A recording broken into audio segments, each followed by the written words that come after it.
My name is Sandra Fontaine. My maiden name was Hines, and that's part of the first part of my service, if you will. I was retired as a lieutenant colonel. My service dates were from 1977, and my final retirement was, I think, in 2018. And what was the branch? United States Marine Corps. Okay.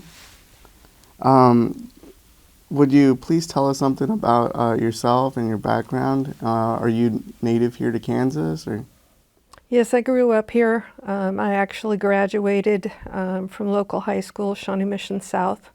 Even though my children were born, one outside of the United States and the other one in California, they also graduated from Shawnee Mission South. Oh, that's very cool. Within the family. Yeah, we kept it in the family. That's cool. So what interested you in serving?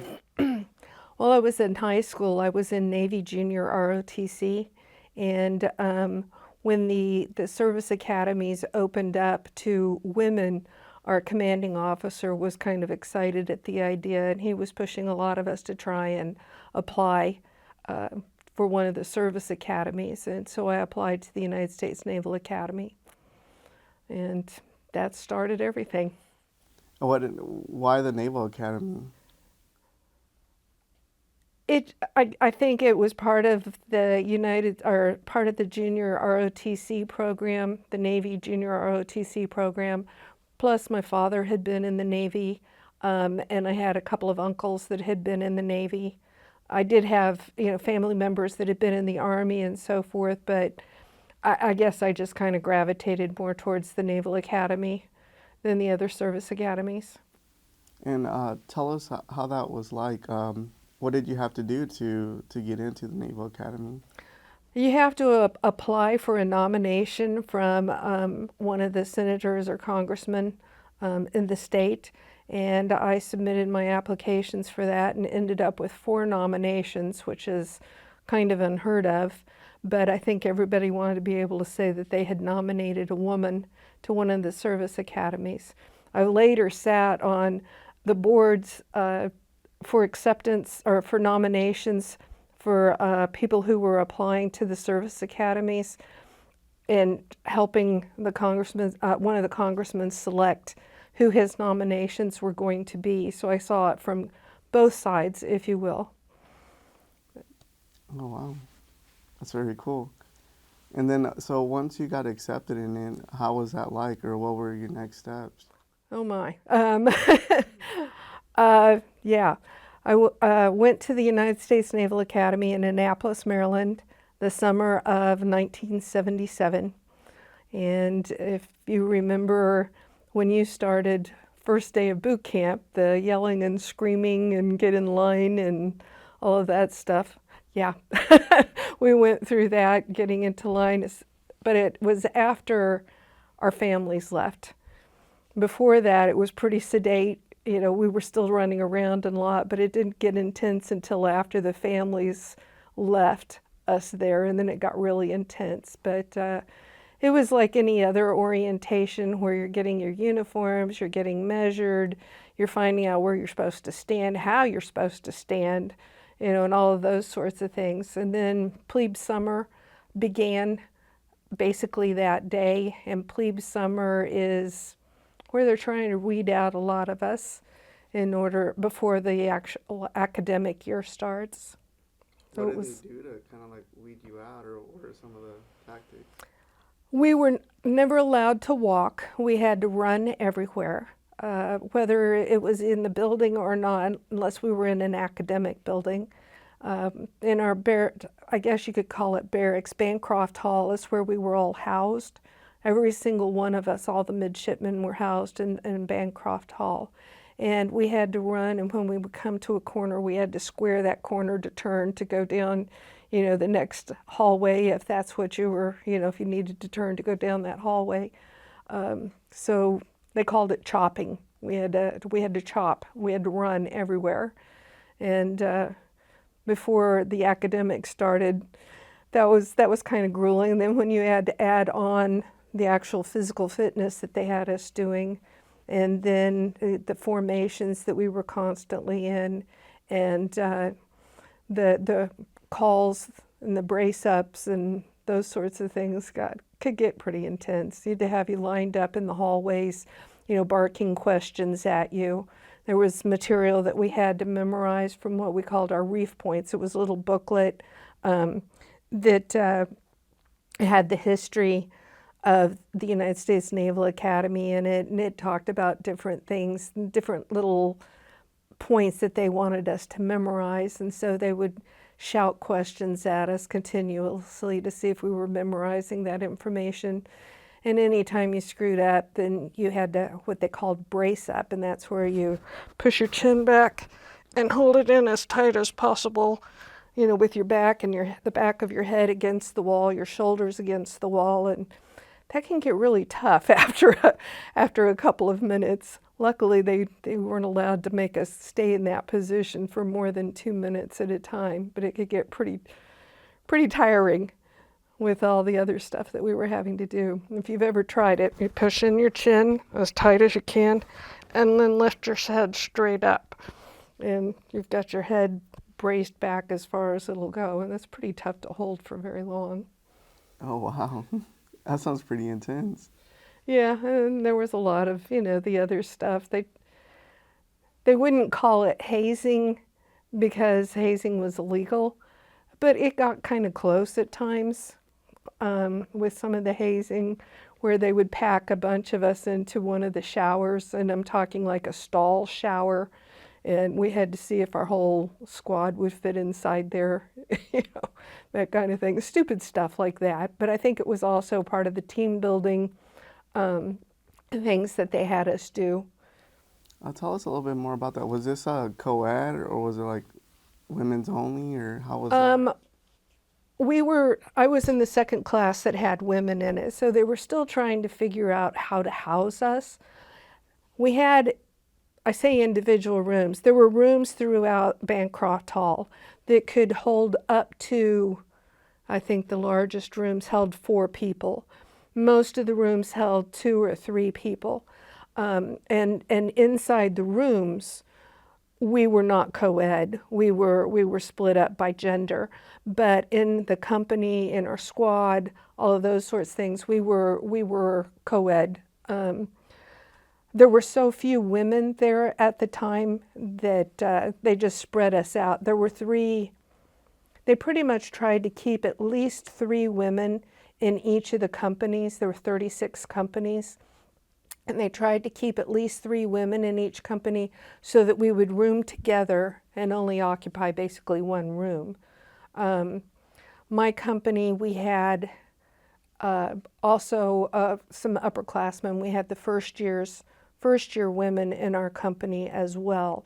Not all companies had women in them because there were so few of us that were accepted in at the time. I can't remember for sure, but I think my year group, we started out with a little under 100 women and over 1,000 of us total. And then I think at graduation, I don't remember for sure, but I believe we graduated with 81 women, was close to that. And I think my graduating class was like 968 or something like that. It was close to that. So as you can see, the number of women that was there was very, very small. Oh, wow. Was there any challenges you faced because of that, or anything Oh yes, like that? constantly. The guys in the previous classes and in my class also felt that if they could get all of the women to quit, then Congress would change their mind and not accept women into the academies anymore. So it was a concerted effort to try and get us to quit. And I'm stubborn enough that you try to make me quit something and I'm going to stick it out and grit my teeth. I think now that if I hadn't had that kind of pressure, I may not have stayed. I probably would have quit. It was hard. But because they wanted me to quit so badly, I wasn't about to. Wow. And what are some of the phases that you go through as you're going through the Naval Academy? Because it's 4 years total. Is It that is. correct? It's a four-year college. You do graduate with a degree. I graduated with my Bachelor of Science in physical science, but we all also take enough courses that we minor in general engineering. A course load is absolutely nothing less than 16 hours a semester. The average is usually 18 to 20 hours a semester, and some people I knew were taking 22 and 24-hour semesters. So it was pretty grueling. And not only a regular caseload, but you also had, like I said, the engineering courses that we were all required to take. We also had to take leadership classes. We had to take some psychology classes. We also had to take our navigation classes, land nav. We didn't do so much in land nav, but we did a lot in celestial navigation and the charting and so forth for ship movements and stuff. The phases that we went through, like I said, the first part was plebe summer. Then your first year, you're called a plebe the entire first year. And then after that, you can become a regular midshipman.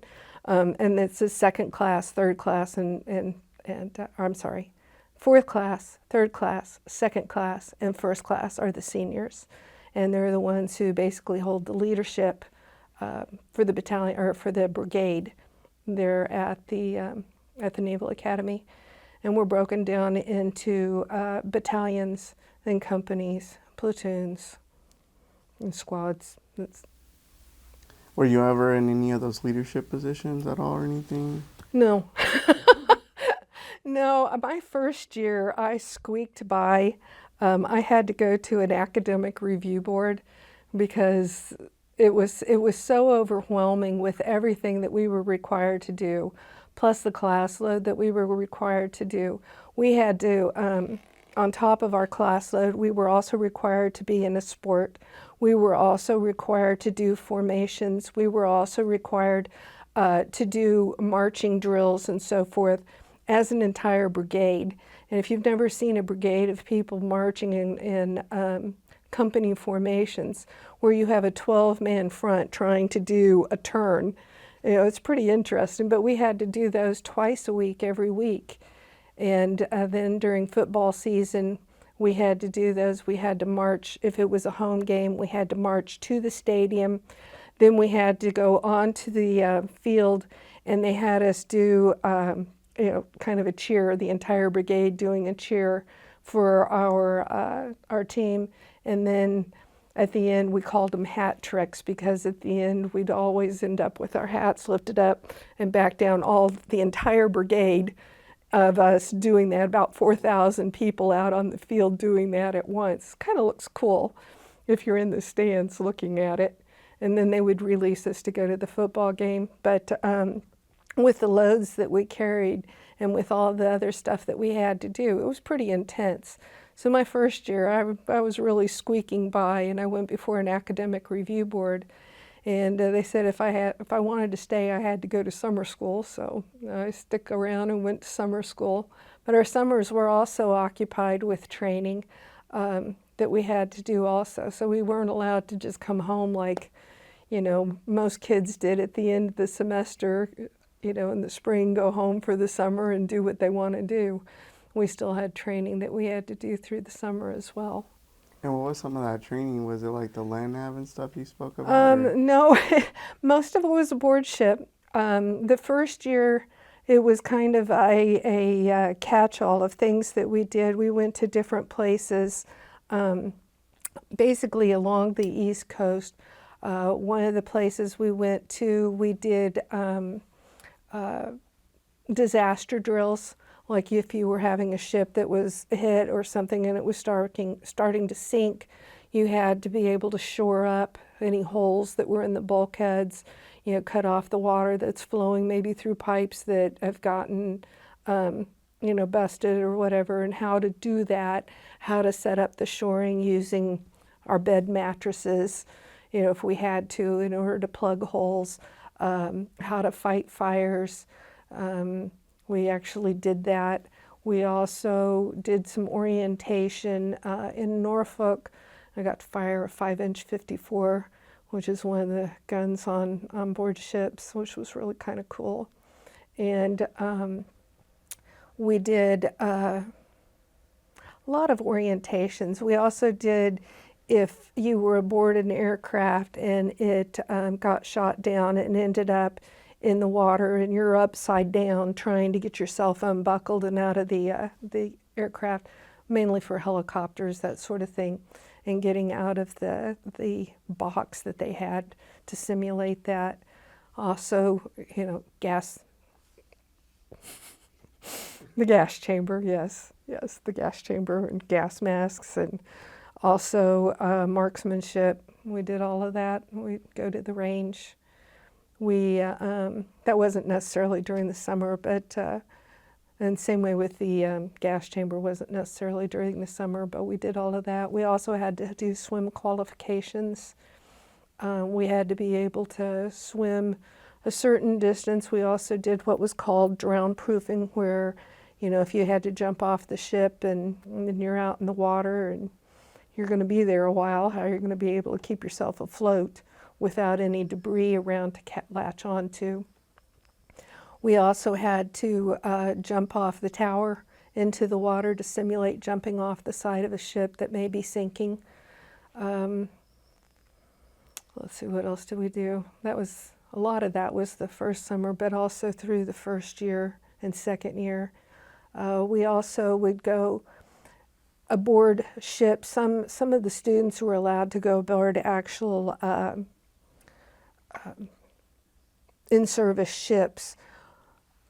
Most of the women were not allowed, because at that time women were not allowed aboard ships. And so we went aboard YP craft, Yard Patrol craft. It's an 80-foot boat, but we learned seamanship and, manning the different stations aboard the ship or the boat. I'll call it a ship for lack of a better term, but we worked in the engineering department. We worked up on the bridge. We steered, we navigated, the whole thing. And we had a few active duty Navy with us, to make sure we didn't screw everything up. Excuse me. But that was pretty interesting, actually doing that, being out, away from the coast. And I remember one time we had 80-foot waves that were an 80-foot craft. They don't mix too well. And most everybody was getting seasick. I was one of the lucky ones that didn't, but even the Navy guys that were on board were getting seasick. And I remember standing on the bridge at one point, and I was at the helm, which is the big spoked steering wheel, if you will. I was at the helm. And our captain who was aboard, who was actual Navy, he was getting a little seasick also with how much we were moving around. So, of course, I stood there at the helm just doing this back and forth to make it worse for him. Yeah, he ended up getting up and rushing over the side, but yeah. And It was a little bit of a win on my part, feeling like I'd gotten to him. That's pretty funny. And this was within the first 2 years that you did this at the Naval Academy? Yeah. Oh, wow. Yeah. That sounds really intense in just the first 2 years. Oh, it's a pretty intense environment. And like I said, each summer, people would normally go aboard different ships that were on active duty. Gentleman who later became my husband went aboard the Nimitz and spent time on the Nimitz for a good long time. That was the Nimitz was an aircraft carrier, and he spent the summer aboard that. He actually went aboard right after they finished filming. I can't remember the name of the movie. Countdown. Pardon? Final Countdown. Thank you, Final Countdown. And so a lot of the people that he saw aboard on the bridge and so forth were people who had played extras during the movie. So it was kind of cool. I went and saw that movie when it first came out, and I was in Norfolk at the time, which is where the Nimitz was home based. And the theater was absolutely packed. And you talk about cheering. I mean, that whole place was just going nuts over the whole movie. So it was a lot of fun. But just one of the things that's happened. And you mentioned that women weren't allowed to go into the ships At first, at women were not first. stationed aboard ships, even though we were at the United States Naval Academy and the other service academies. There were a lot of things that women were still not allowed to participate in, so they were still trying to figure out what to do with us. What were some of those things that they were? You mentioned you were also in the second class too as well. Hmm. So what was that like? Being in the second class, it was probably a whole lot easier than the first class that had gone through. I mean, they were breaking a lot of ground, plus trying to figure out how to accommodate women in being there. I mean, obviously, we have some certain things that our bodies require that is not the same as what men require. And so they were having to figure out how to deal with those issues as well, whether it was our menstrual cycle. I mean, that was an issue because they had never had to deal with stuff like that before, with women who had to deal with that. So that was probably one of the big things that they had to figure out how to deal with. And then segregating us in a way so that we had at least a room to ourselves, but they also had to partition off the bathrooms, if you will, in order for us to have a space where we could go use the toilet without having to use one that everybody else was in there as well. So it was a huge learning curve for the service academies in allowing women to go. And even some of the training was separated like that as well too. Some of it was not so much at the Naval Academy, but when I first went into the Marine Corps, yes. Yes. One of the things that I also, when I first started at the Naval Academy, they didn't have uniforms for the women for all of the different things that we needed them for. So some of the uniforms that we wear were men's uniforms because they didn't have a woman's version. And I ended up on one of the uniform boards. We all did, all the women did, ended up on one of the uniform boards and trying to figure out what would work for us that was close enough to what the guys were wearing that it would work. So to begin with, I was in men's uniforms. And then they slowly transitioned to where we started having women's uniforms that we could wear. And that's hard to look good in a man's uniform that's built for a man's shape as opposed to a woman's shape.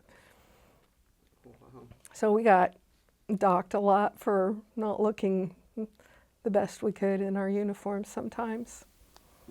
That doesn't seem very fair that they would do that. No, we didn't think it was fair either, but it's part of the culture and part of the process of, weeding out people and giving you a hard time. I mean, think about being at boot camp, and you've got a small person and they don't have a uniform that fits that small person very well, and how they would harass that person because they couldn't get their uniform to look right.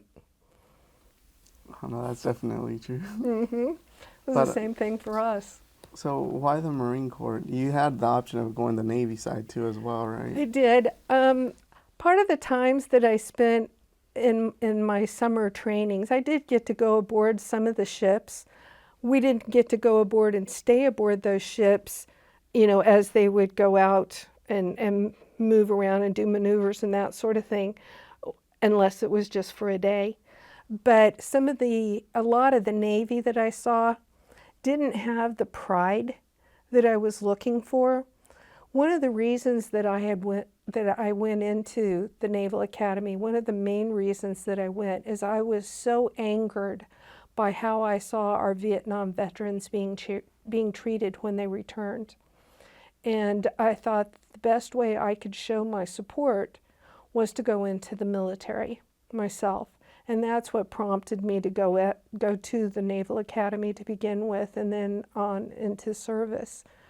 So I was looking for pride of service. And I wasn't seeing that in the general Navy population that I was being exposed to. Obviously at the Academy I saw it, but I didn't see it, in general. And so what I did see of the Marines, I was much more impressed with, and the pride that they had in their service and in themselves was what I was looking for. And so I chose the United States Marine Corps. Oh, wow. That's really awesome. And then, so you joined the Marine Corps, then you graduated from the Naval Academy, you commissioned up. Where did you go after that? Or what was your job? Or Well, all officers that go into the United States Marine Corps must go through the basic school, TBS, the basic school. Can't get any plainer than that. And that's in Quantico, Virginia. So I went to Quantico. There weren't enough women for them to put me into the class that I would have been eligible for timing-wise. So they had me do other duties until they had enough women for a class for me to be associated with. Part of the time I spent working as a second lieutenant. Even though I hadn't gone through the basic school, I was doing different things. I was doing some programming and so forth. One summer while I was at the Naval Academy, I was lucky enough to go to the Pentagon and work there and do some programming and so forth. And I actually got to meet or Admiral Grace Hopper, who is the founder or the mother or whatever you want to call it of the computer language COBOL. And that's what I was doing my programming in, was in COBOL. But during that summer, or during the time before I could start my class with the basic school, I did a lot of programming and so forth. Their admissions, I guess their student progress or tracking that they were using was part of what I was programming while I was there waiting for my class. yeah, how was that technology like? What was the programming like then? Oh, okay. So when I was in high school, I took programming classes, and I learned some very basic. Basic came later, and that was a wonderful language. But I learned some machine languages, and I worked in, oh gosh, I just lost the name of it. It was before DOS. But anyway, we would do our programming on key punch cards.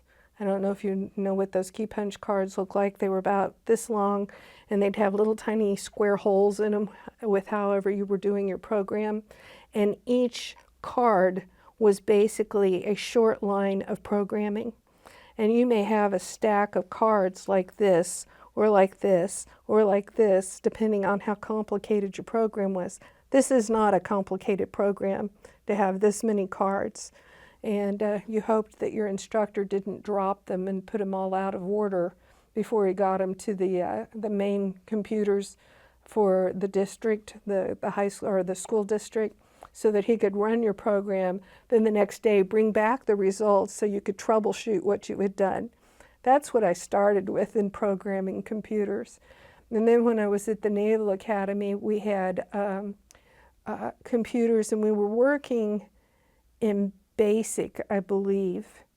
And I just thought that was so cool. That was the simplest language I'd ever seen. That was so cool. And I could do my programming in that, and I could get immediate results.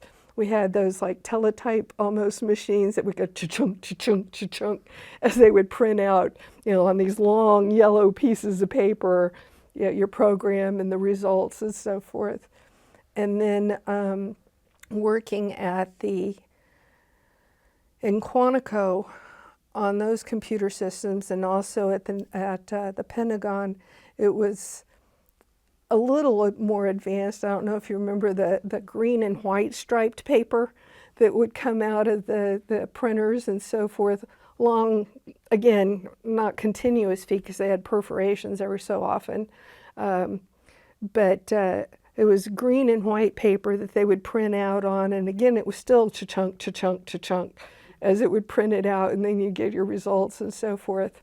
But like one of the things that we had to program at the Naval Academy is one of the classes that we took was rocket trajectory.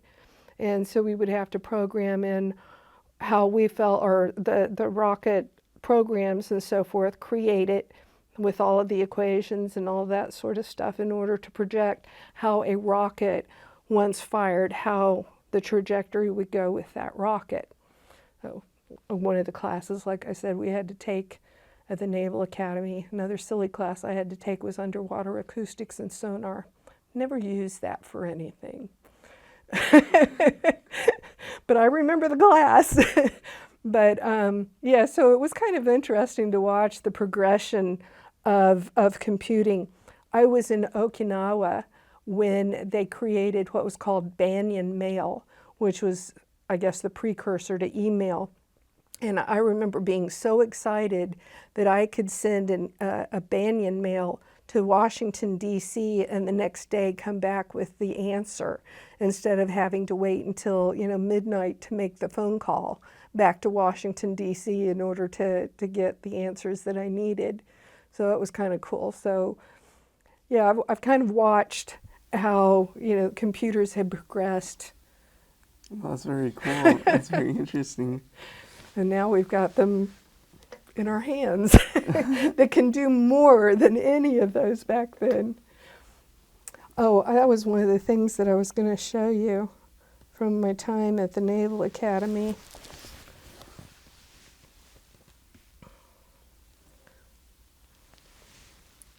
Can you read that?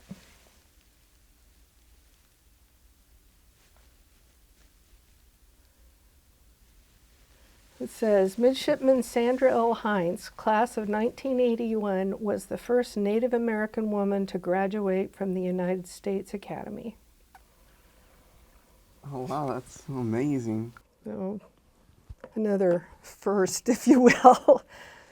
So anyway, I started the basic school, I think I started in February. And the women at that time, we were segregated from the guys. Excuse me. We weren't allowed to do anything that was considered offensive maneuvers. So anytime we had to follow the guys, we had to see what was going on, we had to learn. But if they were doing offensive maneuvers, like maybe up over a hill or something, and they were going to, go up, observe, and then attack, we would follow along with our rifles slung on our shoulders, walking along behind them, and we felt like we should be holding up, scorecards on how they were doing. We really felt like idiots following along. The class before us was allowed to participate, or I guess it was the class before us that had women in it were allowed to participate. I believe that it was 2 classes later they were allowed to participate, but my class was not at the basic school. So we felt like idiots walking along behind these guys who were all camoed up, trying to infiltrate a section or something like that. And here we are just trudging along behind them with our rifles slung on our shoulders. So it was kind of frustrating going through the basic school because we were segregated. There were still a lot of... And how many women were in that school? We were at a the company. Time? A company? Uh-huh. Yeah. So they had a whole company of female Marines and just hanging out in the back. Yeah. Yeah. Yeah. Oh, wow. We felt like idiots. Oh, wait, we weren't company, we were a platoon. I'm sorry, we were a platoon, yeah. That's still quite a few Yes. people. Yeah, so like I said, we felt like idiots. We were in all of the classes and so forth. Some of the classes were separate for women because they were still teaching at that time grooming classes that were separate for men and women. For guys, making sure they knew how to shave properly and how they were to groom their hair, those sorts of things. No hair showing outside of the uniform or anything like that. And then, of course, the women had theirs. Make sure our eyebrows were plucked. Yeah. And we could only wear certain colors of lipstick. And we were only allowed to wear a certain type of earring, but only in this uniform. So, those kinds of things we were segregated. The other classes, though, we did as a platoon, but it wasn't necessarily because we were segregated men from women. It was just, a lot of the classes were by platoon. And then at this time, did you guys have your own uniforms yet, or were you guys still wearing the male? And No, by the time I graduated from the Naval Academy, we actually had women's uniforms that we could wear. But going into the Marine Corps, they did have women's uniforms, but they were still adjusting those a bit. Unfortunately, the only things that transferred from the Navy uniforms that I had, every single one of, and cost me a fortune, the only things that transferred to the Marine Corps were my shoes and a purse. Pretty sad. One of the uniform items that we have that they don't have anymore for the Marine women were these bowl-like hats. Women now have hats that match what the men wore, but this is similar to one of the hats that we wore when I was in. Looks like a bowl.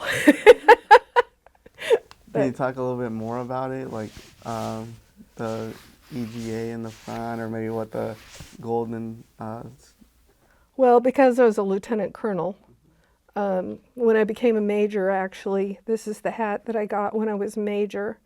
And I was in the reserves when I became a lieutenant colonel, so I did not, update anything. But yeah, it's got the eagle lobe and anchor.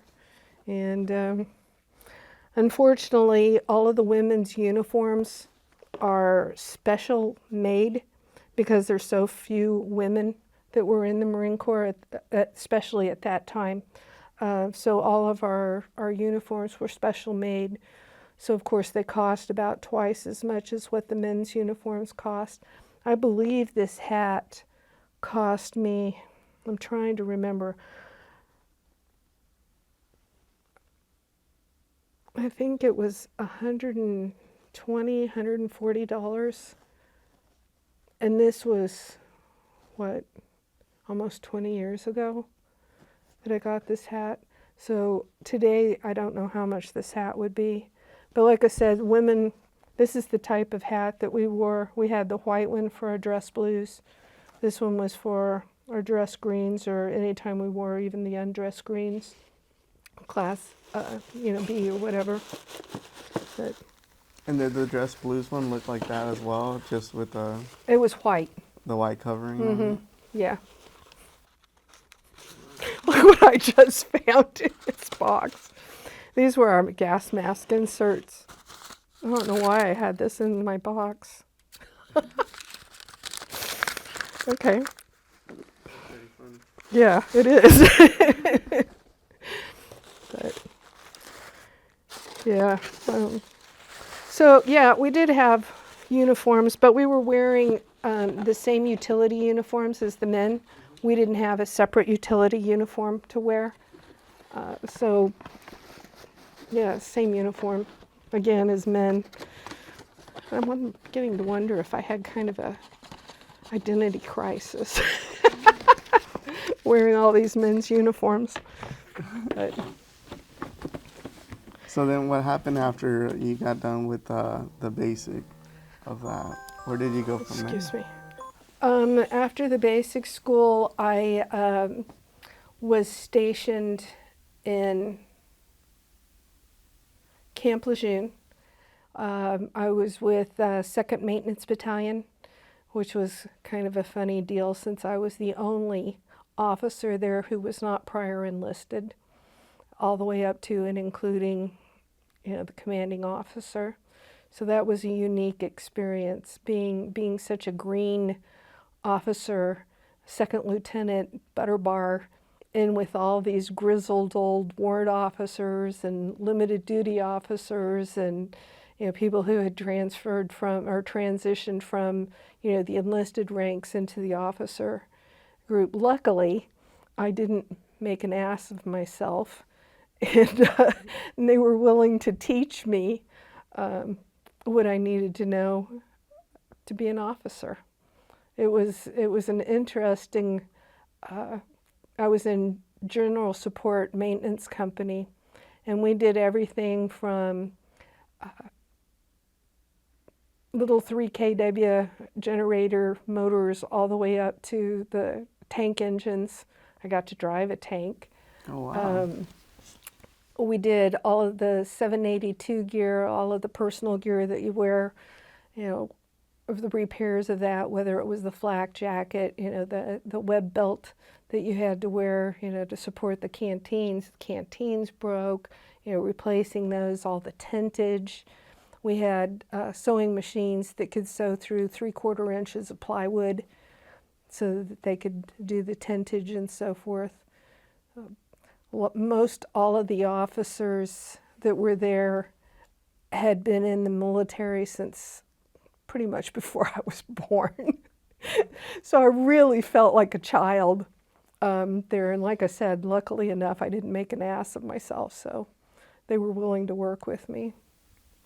And was it still male heavy on this side? Oh or yeah. was it- Oh yeah. I think that there were a total of,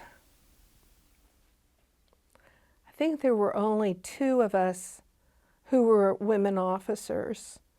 There were, you know, women, enlisted women there as well. Not a lot. They were scattered throughout. But in some ways, I think they were a little bit intimidated by us, worried because they had had the run of being the women there and doing what they wanted and getting away with some stuff that they probably shouldn't have gotten away with, because they would say, well, you know, women are allowed to, you know, and they could talk some of the guys into that kind of a thing. And when we showed up, they were a little angry with us being there because there were some things they couldn't get away with, or they were afraid that we were going to make things worse for them, which I can understand. In what ways? Or Segregating them. I think they were afraid of being segregated out and singled out more than they already were, which was really hard for the women, whether we were at the Naval Academy or we were in the Marine Corps. Being singled out as a woman was the last thing that you wanted. You wanted to show that you could be just as effective of a Marine as anybody else could. We may not be as strong as some of the guys were, but there's a lot of guys who aren't that strong either.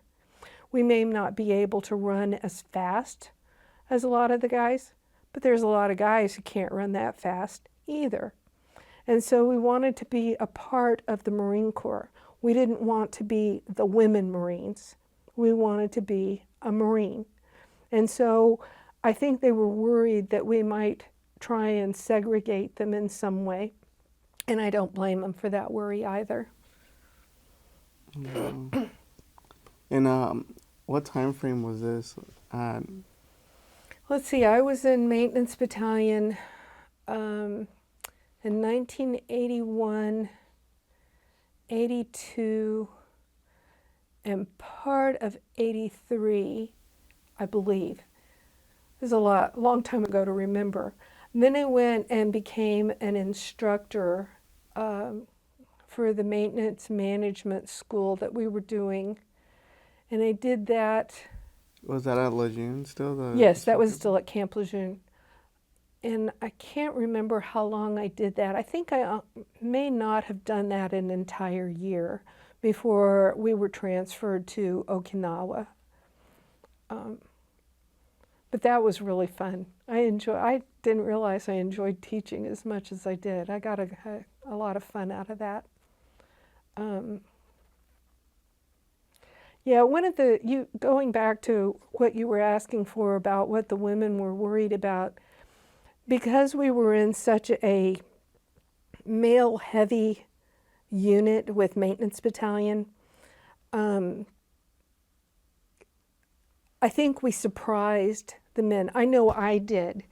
in a lot of the things that I was doing, in that I was competent and could accomplish, the things that were set before me, that I could ask coherent questions. I could go down to, the section where they were working on the tank engines, and I could ask coherent questions about what they were doing. Even, when they were working on the generator engines with the electrical engineering, because of all the engineering classes that I'd had to take at the Naval Academy. Like I said, we graduated with a minor in general engineering. So I was able to ask succinct questions that made sense to them. Or when they tried to pull the wool over my eyes, they weren't able to do that because I understood enough about the engineering that was going on that they couldn't do that. So that was kind of fun, being able to hold my own, especially as a butter bar. And then, like I said, I did the training, and then from there went to Okinawa. In Okinawa, I was part of Marine Corps Air Group 36, MAG 36, and we basically had helicopters and C-130s. And I did logistics. I did logistics everywhere I went, but I never did the same thing twice. Wow. Pretty cool. And did you get to select Okinawa, or because Yeah. you're active duty, right? At this time? At the time, my husband had been in Okinawa, but he was willing to go back. And so we went on a 3-year tour instead of a 13-month tour, because we were family, if you will. But they actually got a good deal out of that by getting 2 military officers instead of 1 military officer, and then the family having to, support them. So they jumped at the opportunity, and I wanted to go to Okinawa. So How was that like? I loved it.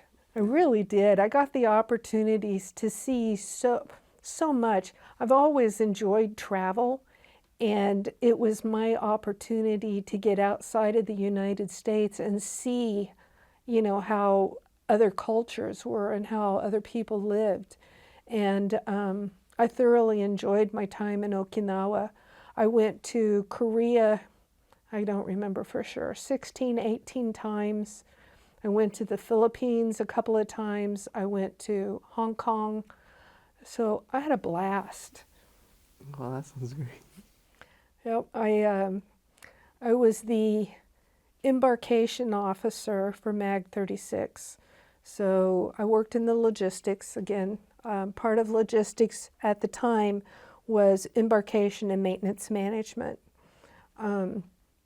So I did the embarkation, basically loading them up, getting them loaded up, figuring out how those loads would be, getting them to their destination. But that's not all I did. I also worked in the tent cities. One of the opportunities that I had was to build and run a tent city for over 900 people. We had people who were all constantly coming and going with the aircraft and so forth. So we were usually on a flight line, so we had a little bit more amenities than a lot of the other units that would participate in the different exercises that we did. Mainly I did Team Spirit and Bear Hunt, was what they were called. I don't know if you ever had that opportunity or not. No, what are those?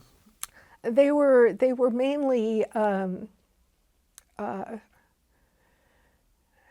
they Muse, or did we get bigger than that? I think they were bigger than the Muse. I think they were MSSGs. So we had, or not MSSGs, we had, I guess I ought to back up and explain some of what I'm saying. So MAG 36, Marine Air Group 36, was basically helicopters, as I said. They did transport. They also had the C-130s that also did transport. So we would load up the C-130s to transport other units to Korea in order to do the different exercises and so forth that we were doing. The part that I was doing the aircraft support that was provided to the other units. My job, though, was to support my units in being able to accomplish their goals. And that's basically what a logistician is somebody who can who helps support whatever unit to accomplish their goals, whether it's providing them with housing or food or supplies or maintenance or bandages, bullets, bandages, and as they often say. So like I said, I ran a tent city for over 900 people. They were mainly the air group or the air portion of the exercise that I was providing the support for. So I mainly saw it from that perspective. Whether we were loading, supplies aboard aircraft for them to take to the different units, or we were loading people aboard the aircraft to go to different locations, was the main things that I was working on. Like I said, I built and ran a tent city. I was the mayor of that tent city, if you will. And we provided, all of the What is the tent city, or what does that consist of? well, what's the the number tent of city not Marines? only provided all of the housing for the units as they were coming through, but also food support. We had cafeteria basically set up, tents, but we had a really good baker with us. Oh my gosh, he was good. We get some of the best pastries from that guy, and he always made sure I got them. Darn. We also provided mail service. We provided showers. We provided clean water. We made sure that there were also some of the different vendors that would come in, so the guys could do, shopping or whatever. We also had runs or we had a mini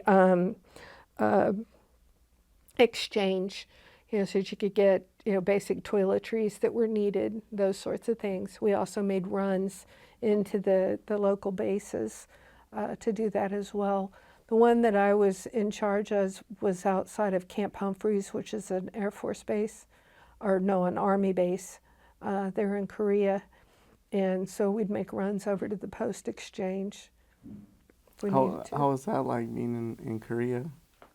Oh, I enjoyed it. Like I said, I went a lot.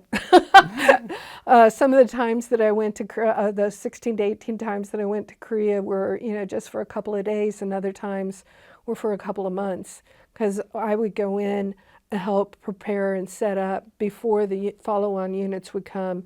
Then they would actually do the exercise, and then I would stick around afterwards to tear everything back down and get it back to Okinawa, or where it needed to go. So I spent a lot of time over there. I enjoyed it. The food isn't necessarily my favorite, but I enjoyed my time over there. Like I said, I enjoyed seeing different cultures and how they lived and how they operated and so forth. And the differences from places like Seoul, Korea, which is like any other big, huge city, even in the United States. Yes, the dominant language was different and the signs were in, different language, but you can go to places in any city and see the same sort of thing here in the United States. You've got your Chinatown or whatever in a lot of the different cities. So that wasn't completely different. I mean, seeing McDonald's written in Korean, is a little different than seeing it written in English, but it's still McDonald's. Some of the food was a little different, even at McDonald's, but, it was still a lot of the same thing. And then you could go to some of the smaller towns, which was very much Korean, and nobody really spoke a lot of English, and seeing how they lived in some of the straw huts, as you're driving down the road, seeing the straw huts, off to the side, seeing some papasan driving by on his not motorcycle, but bicycle, with boxes stacked up, 3 of his heights above him and behind him, wondering how he's maintaining his balance down the road. It was just eye-opening. Driving by areas where they have harvested the rice and they've got it laying out, drying so that it can be packaged up and then sent to market. Going through the markets, seeing how those were laid out, driving down, an 8-lane highway with very little traffic on it because it is to support aircraft in case of an invasion from the north, and seeing the posts that are beside bridges. As you're coming up to a bridge, it looks like a regular post with maybe a lion or something on top of it, but it's actually places where they could put explosives to blow up the bridges in case of an invasion from the north. Driving along a highway, like I said, with very little traffic on it, and it's 8 lanes wide, and then there's this weird tower sitting there in case they need to use it for flight control. Those sorts of things. So there was, different things as you're going through the country. It's very different than any place else you would go. Driving along and looking at the forest on the side of the highway and realizing that all the trees are in rows and columns. During World War II, Japan deforested Korea. South Korea went on a huge reforestation program, but they planted all the trees in rows and columns. So it looked kind of odd driving by and seeing, the forests laid out so, precise. It was a lot of fun. I really enjoyed my time in Korea and in the Philippines and going to Hong Kong. Were any of the tensions still high? Because, you had the Korean War, Vietnam War. How was that time in the Pacific? Yeah, there could be tension, high tension, especially I made it up to the DMZ in Panmunjom, and you talk about tense. You could cut it with a knife. It was just incredible, the tension that was up there. We went in, I was with a tour group at the time. We went in and we saw the table, where they hold the conferences that they have with the North. And you could step across the line in the room and you were in North Korea. But the thing that I thought was the most intimidating, if you will, was the one-upmanship that North Korea and South Korea played. On the North Korean side and the South Korean side, they had flagpoles that were just humongous and flags that would have been bigger than football stadiums because, their flagpole is taller than our flagpole. Well, our flagpole needs to be taller than their flagpole. And so now they have to make their flagpole. It was that kind of idiocy, childishness. But 2 nations that were doing this that really made it intimidating. None of the people who were on the DMZ could wear name tags because a lot of the South Koreans still had family that was north of the DMZ, and they didn't want any kind of retribution against their families. So yeah, tensions were really high, especially up close to the DMZ. Oh, wow. And like I said, with the preparations that they had throughout South Korea, like I said, an 8-lane highway for no traffic, but so that it could be used as a landing field, Seems like they were really well prepared for anything. They went to a lot of effort for a lot of things, and I'm sure I didn't know the half of it. But while I was there, they were preparing for the Olympic Games. And so that was really interesting to watch the whole country as they prepared and cleaned up for the Olympic Games that were going to be there. I remember flying in helicopters, and a few times our pilot would fly down into the stadium to show us, what the Olympic Stadium looked like, and they had already painted the rings on the ground and so forth. So that was kind of cool as we'd fly around. Oh, that's awesome. I remember it was an awesome opportunity. I got to work with the Katusas, they were wonderful people. They were hardworking. I was so proud of them and impressed with them. I do remember one time we were working with them and they kept calling me sir. And my guys got really angry because they were calling me sir, and they were just going to go and tell them about how angry they were. And I said, no, guys, no. They're being very respectful calling me sir. They don't have women in their military. They don't have women in these positions. They're calling me sir as a sign of respect. That's perfectly okay. They're doing right. Don't get angry with them. So that was kind of don't do that. We had most of the places we went and set up, we weren't allowed to touch the trees. Trees were sacrosanct. You don't touch trees. Like I said, they did the reforestation program, and if a tree was, I'm trying to remember, if it was over a foot tall, you could be fined for doing anything to those trees, damaging them in any way. It was, I don't think it was foot tall. I think it was if the trunk was more than an inch, which isn't very much. Went to the bars, just like any Marine would, which was interesting. Usually when I walked in, I had really long hair. It was about halfway down my thigh. I wore it up in a bun usually. But if I walked into one of the into the bars, the girls would kind of descend on me, the bar girls, and they'd take my hair down. I'm here trying to fight, keep my hair back, and they're, stretching it out behind them and playing with my hair. Unfortunately, most Koreans can't grow long hair because their hair is really brittle, it breaks off. And so they were fascinated by my hair. Also, I think it was because it was really fine compared to theirs, which was a bit more coarse in general. And but it was interesting. I usually get to talk to the girls. They saw me as one of two things. One, an American woman they could talk to, which was, they all would gravitate to that. Or, some of them saw me as competition. And they resented me being there, in the bar. But it was usually pretty interesting. I enjoyed talking to the girls. It was the same way in the Philippines. I'd go to the bars and the girls, would sit down and talk to me and so forth. Some of the women had PhDs, and I'd look at them and say, why are you doing this? Well, when you can make $13 a night as compared to $13 a week to support your family, what would you do?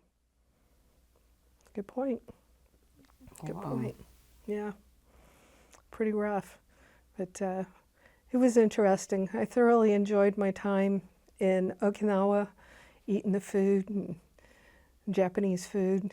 Was there any other countries that you went to when you were out there? The only other one really was Hong Kong, like I said, and that was right before it was supposed to transition back to China from being a British holding a protectorate. I'm not really sure what the term was.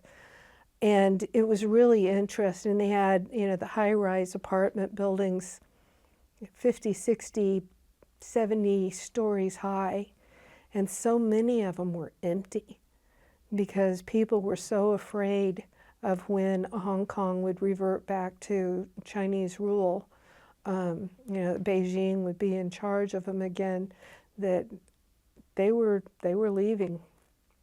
But Hong Kong was very interesting. I was there right after Christmas, and was I there over New Year's? I can't remember, but the people, my gosh, you talk about a crush of people everywhere that I walked.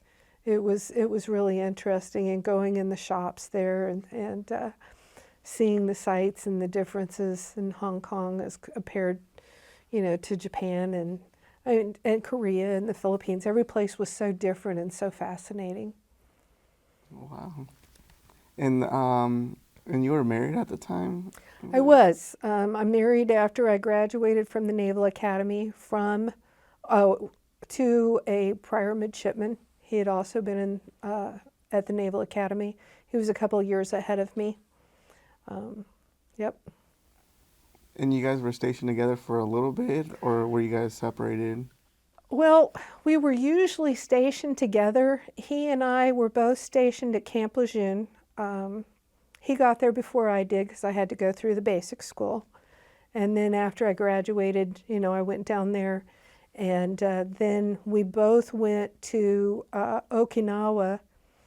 I went to Korea much more than he did. He usually was still in Japan when I was going to Korea. And then after that, when we came back to the United States, he went to Virginia for a class for a year, and I went out to 29 Palms, California.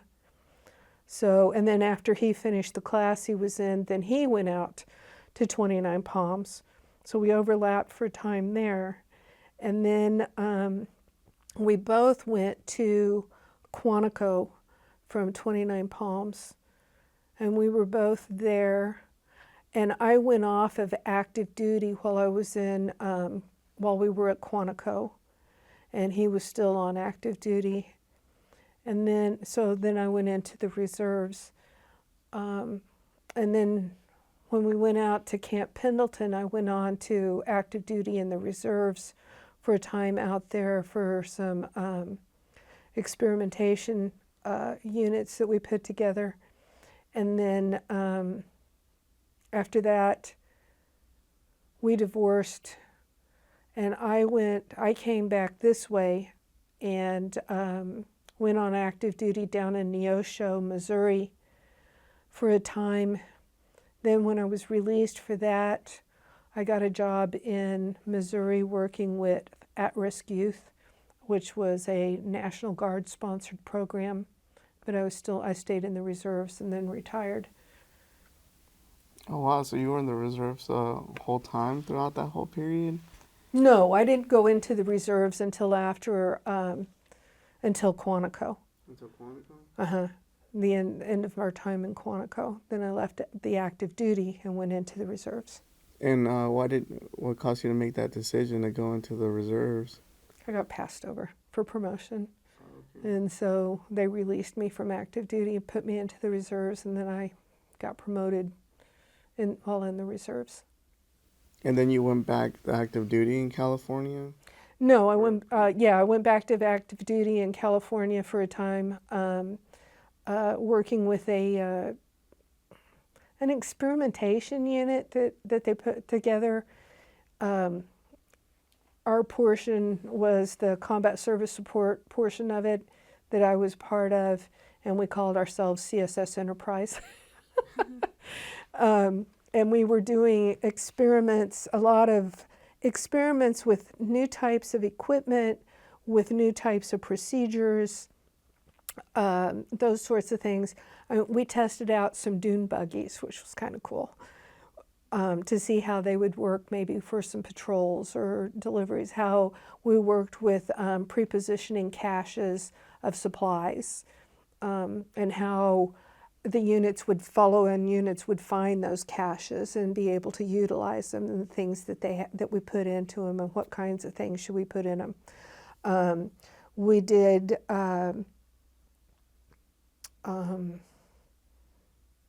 oh gosh, I don't remember all the different things we did.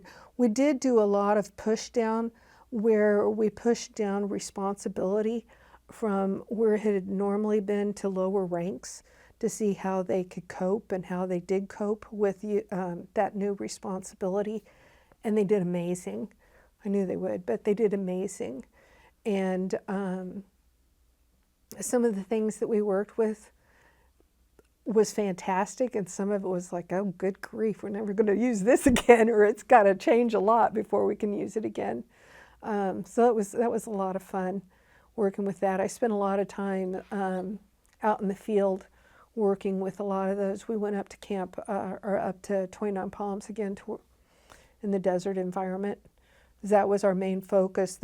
This was the first of several that they were going to do of these experimentation units, and the first one was in a desert environment, and then it was going to progress from there. But yeah. And what time frame was this? Let's see. That was early 90s. Was it? Yeah. No, mid-90s. Mid-90s. Mid-90s? Mm-hmm. So what caused you to go back to the reserves? Did you just have that, like, that transition or something? The opportunity that I had in Neosho, a good friend of mine had asked if I would go on active duty to help with the Staff NCO Academy that they had for the reserves down in Neosho, and I agreed to do that.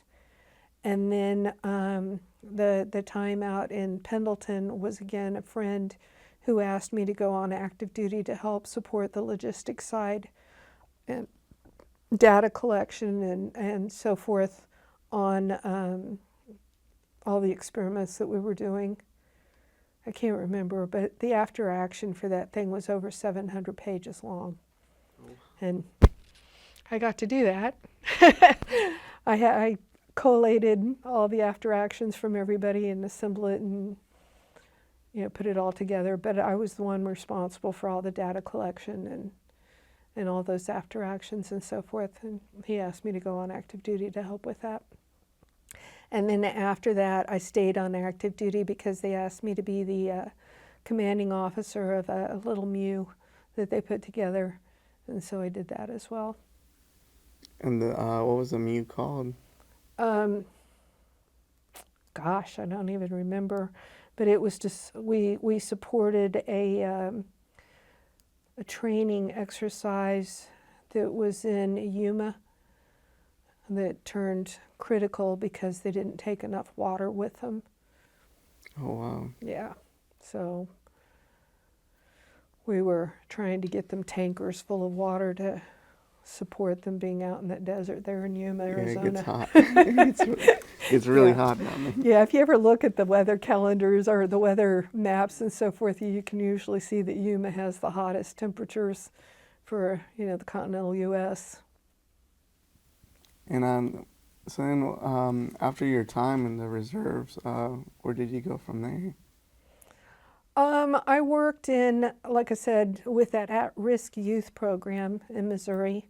Then they shut us down. Then I got a job with a company called Machinery Link that helping them with logistics, and they provided agricultural equipment to farms and so forth during the different stages of their growth of their crops, whether it was equipment to help them sow the seed, equipment to help them, create the furrows or so forth. Harvesting equipment was the main stuff that we provided because they only need that, for a few short weeks each summer, as they're harvesting their crops.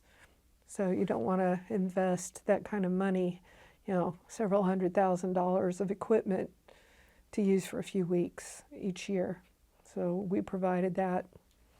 And then I was unemployed for a time, and then I went to work for a dry cleaners.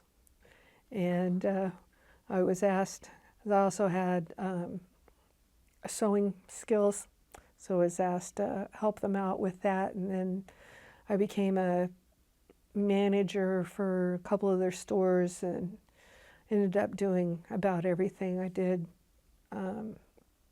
the sales floor, I did taking in the stuff, doing some of the cleaning, processing it to be reassembled, to be returned to the customers. I did pickups and deliveries, driving different routes and so forth, and I just did a little bit of everything. Oh, very cool. Seems like you did a whole... I've done a whole lot of different stuff, yep.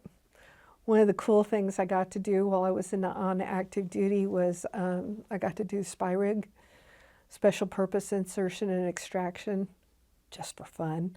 And that's where they hook you up to a rope and dangle you on the outside of a helicopter down below it. The squad of Marines all hooked up to the same rope, which was cool. Yeah, I've done a lot of fun things. Been some interesting places. It sounds like a very good experience. It's definitely a young person's thing. Young person thing. Is there anything else that you would like to add? I enjoyed my time. Some of the things that happened at the Naval Academy weren't nice because they were trying to get rid of us. Most of the time, my time in the Marine Corps, I thoroughly enjoyed. Obviously you've got people everywhere that you'd rather not be around, but that's all part of the learning experience of learning how to work with them, and going on from there. I think I grew a lot in being on active duty, being in the Marine Corps, being at the Naval Academy. Changed who I was. My mother wasn't particularly happy with the person I became after being at the Naval Academy for a time, but I'm happy with the person I became. That's very good. I think it just teaches you to grow a little bit more. Oh yeah, a lot of growth. And what does it have a name, the sword? Yeah, it's a Mameluke. It's the officer's sword that we carried for official and dress occasions, sort of thing. We would do sword drills with them. So, yep, it's got the serial number and everything. But And did you get it when you were in the Marines or as you were graduating the academy? no, this is when I was in the Marine Corps. I think I got it at the basic school because we had to learn the sword manual and the sword drill, which was a little different than the sword manual and sword drill for the Navy. So, yep, I had one in the Navy also, the Naval Academy. Oh, yeah. But they kept that one. Oh, they kept that one. Let's see, what else did I bring? I couldn't find my diploma. My sister, though, had a copy of it.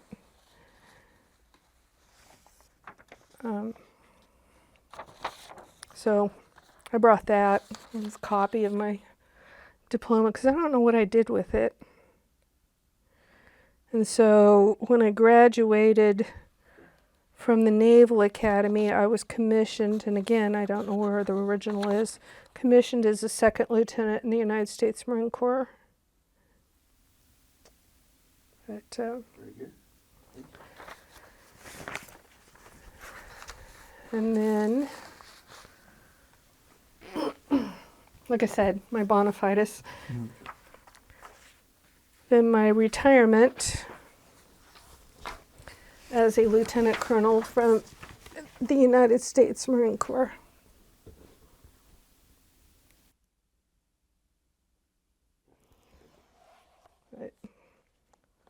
So I am who I say I am, and I did what I said I did.